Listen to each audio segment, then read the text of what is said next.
अभी कोयला घोटाले और 2G की आँच ठंडी भी नहीं हुई थी कि अब रेल गेट हमारे सामने आ गया है। हर नया दिन इस बात को बहुत ही क्रूरता के साथ स्थापित करता है कि मनमोहन सिंह और सोनिया गांधी की सरकार आम आदमी की सरकार नहीं है, बल्कि ये बिचौलिए, दलालों और मध्यस्थों की सरकार है, जहां सरकार का हर फैसला बिकता है। सिर्फ बोली लगाने वाला होना चाहिए। हिंदुस्तान की सरकार एक शासन और सुशासन की सरकार नहीं बची है। कांग्रेस ने भारत की सरकार को एक दुकान बना दिया है, जहां हर निर्णय बिकता है या बिक सकता है। बोली लगाने वाले और खरीदने वाले होने चाहिए। ये इसलिए हो रहा है कि प्रधानमंत्री डॉक्टर मनमोहन सिंह कोयला घोटाले में उनकी भूमिका स्वयं गंभीर भ्रष्टाचार के घेरे में घिरी हुई है और उनका और सोनिया जी का संरक्षण सारे मंत्रियों को प्राप्त है। इसलिए हर मंत्री लूट के नए नए कीर्तिमान स्थापित कर रहे हैं।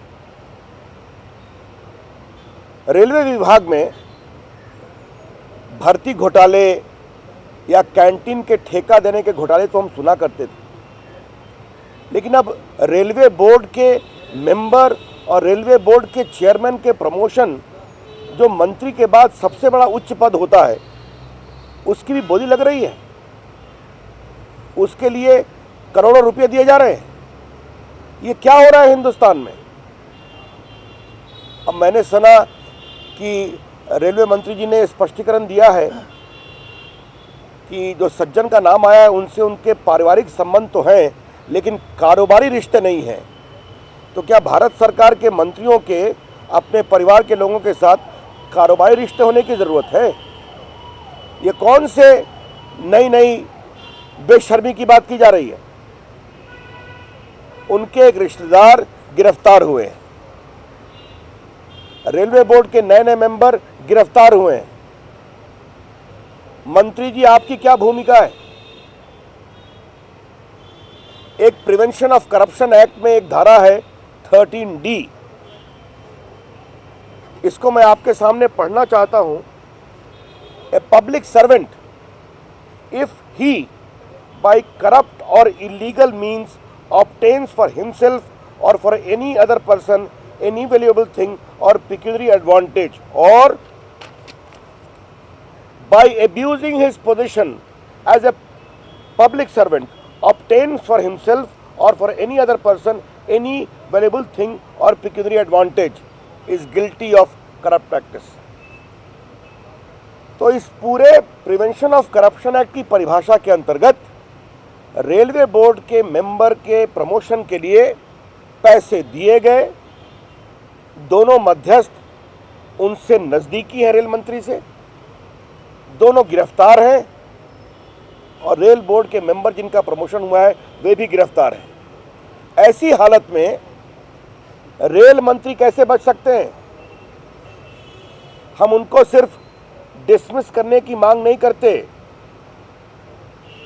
हम ये मांग करते हैं कि सीबीआई उनको प्रोसिक्यूट करे। ये बहुत ही गंभीर विषय है। वैसे इस सरकार से नैतिकता की उम्मीद हम नहीं कर सकते। कई बार हमने आग्रह किया है, प्रधानमंत्री कार्रवाई नहीं करते और हमें उम्मीद भी नहीं है कि प्रधानमंत्री कार्रवाई करेंगे।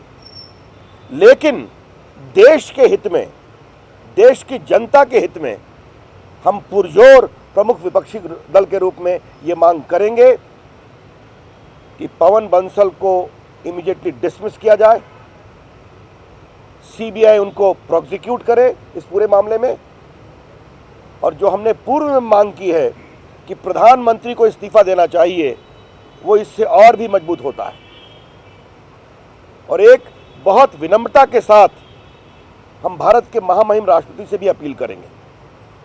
हम उनके संवैधानिक सर्वोच्च पद का पूरा सम्मान करते हैं, लेकिन अगर इस तरह से भारत सरकार के निर्णय बिकते हैं, वो भी सबसे बड़े बड़े पदों पर, रेलवे बोर्ड के मेंबर का पद, चेयरमैन का पद भारत सरकार के सेक्रेटरी के बराबर होता है, तो वो अपनी संवैधानिक मर्यादाओं के का ध्यान रखते हुए हस्तक्षेप करें, कुछ कड़े कदम उठाएं। ये हमारी उनसे बहुत विनम्र प्रार्थना होगी। इंग्लिश में बोल देता हूं। Friends, each passing day brings out new instances of shameful corruption. The embers of 2G and Colgate is yet to subside. Now we have got the railway gate. This government is no more a government of common man. It is a government of wheelers and dealers, brokers and middlemen, where every government decision is available for sale. You must be prepared to offer the price. The Congress has reduced the government of India like a bazaar where every decision is tradable. This is a very shocking and distressing state of affair which has been reduced to as far as government of India is concerned. Why it is happening? It is happening because the Prime Minister himself is under a serious cloud of corruption in the Colgate. His serious silence and inaction in case of many other scams, and all the ministers enjoying his and Sonia Gandhi's patronage are indulging in loot of the worst type. What has happened in Railway Gate is only a symptom of that. I have seen the explanation of Sri Pawan Bansal that he has no business relationship with the gentleman arrested in Chandigarh. Do you need to have a business relationship?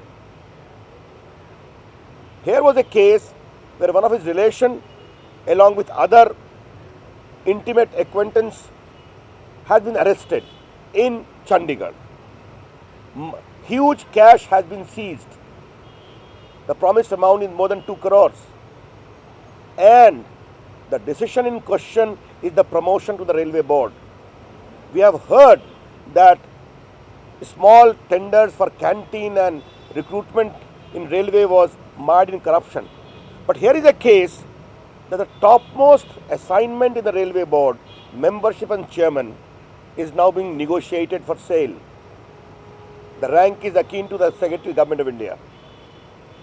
We demand that not only Mr. Pawan Bansal be sacked, but he should be prosecuted by the CBI, because under section 13 of the Prevention of Corruption Act, if any public servant, and he is a public servant, abuses his position to obtain pecuniary benefit for himself or for any other person, is liable to be prosecuted and convicted. And the way the railway board membership promotion is the object of corruption in this case, pecuniary advantage by someone close to the railway minister seeking that pecuniary advantage, abusing the authority of the railway minister, is a copybook case of prosecution of Mr. Bansal. Therefore, in addition to demanding he be sacked, the BJP would like that the CBI must prosecute him. Morality is no more a factor relevant in the government of Dr. Manmohan Singh and Sonia Gandhi. I cannot invoke their morality quotient. But yet, as the principal opposition, articulating the concern of the common people, the BJP is duty bound to reiterate that Dr. Manmohan Singh ji, each passing day reinforces our demand that you please resign as the Prime Minister of India, because you do not have any moral right left to govern, because India is increasingly becoming or getting established as the most corrupt regime in the world under your dispensation. And lastly, if no action is taken with the highest deference to the high office of the President of India, we shall to appeal to the President that within the framework of his constitutional power, he must exercise his authority to ensure that Pawan Bansal must be brought to book and all the corruption of this government are an accountability is sought and appropriate follow-up action is taken. Thank you.